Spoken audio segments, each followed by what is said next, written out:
BBG Ram దీంట్లో 125 days అంటే 100 days మన్రేగాలో ఉంటే ఈ యొక్క స్కీమ్లో 125 రోజులు ఇక్కడ మనం ఇస్తున్నాం.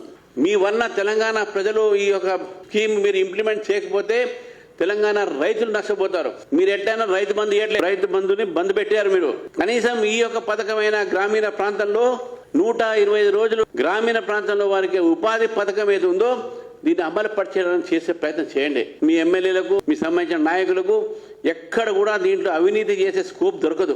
అందుకే మీరు దీన్ని వ్యతిరేకిస్తున్నారు. కాంగ్రెస్ పార్టీ ఎందుకు అపోజ్ చేస్తుందంటే వాళ్ళకు దీంట్లో అవినీతి చేసే అవకాశం రాదు.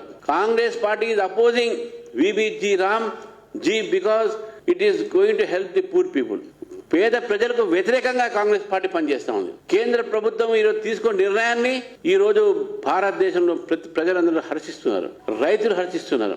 దీంట్లో ఎంతమంది ఒక రైతులకు లాభం జరుగుతున్న విషయాన్ని చెప్పక మీరు అసెంబ్లీలో దీనిపైన ప్రస్తావన పెడతారా, ఈ తీర్మానం చేస్తారా? దీన్ని వ్యతిరేకిస్తూ నేను రేవంత్ రెడ్డి గారు చెప్తా ఉన్నాను, మీరు ఆ తీర్మానాన్ని మళ్ళీ వాపసు చేయండి. బీబీజీ రామ్ని మీరు పూర్తిగా ఇంప్లిమెంట్ చేసి తెలంగాణ పేద ప్రజలకు కేంద్ర ప్రభుత్వం ఒక పథకాన్ని అందించే ప్రయత్నం చేస్తాం అని చెప్పి మీరు ఒక మాట ఇవ్వండి.